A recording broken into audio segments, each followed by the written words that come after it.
So, yeah, I'm gonna ask 2 questions. The second question probably goes with, it's easy. It's an easy question. So the first question, Ndinan Panam? Staya. Patricia. Staya and Patricia. So ndine mbunzo wangu panapa. Mbunzo wangu wakadai so. Iwo tomboti wapimbo nomwe mukomana murodi. Unonoudza boyfriend yako? It depends nekuti ndiana uya. It depends nekuti ndiana uya. Saka kana uchiti ndiana uya, kana ari mukomana waunoda unotaura. Kana ari wandoda, obviously kana ndine wandina it means apana wandoda apo ndinamwa wandichada ndiri. Saka kana uchiti it depends ndiana uya unongochirei. Apana gona paya kana blesser.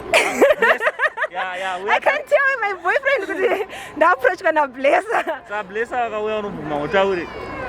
Ndibvume such, but andingomuudze because he becomes maybe insecure kana kuti say. Saka unongoitoenjoy my benefits. Not necessarily. Yeah. Alright, so what do you think? Zvinosiyana kuti munhu wacho auya ndiani. Alright, zvinoenderana kuti auya ndiani. Nemunhu wacho wandagara ndinaye kuti anozvitora sei. Because unotokombera.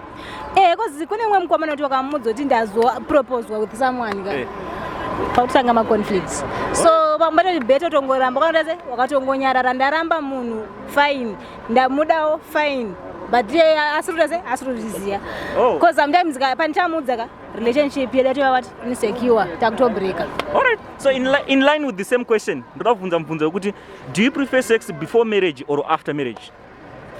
After. After. What do you mean by after?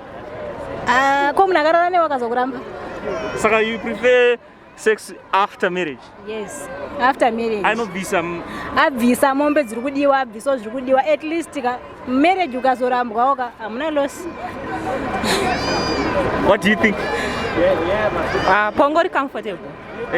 Pongori comfortable whether after or before. So you prefer before or after?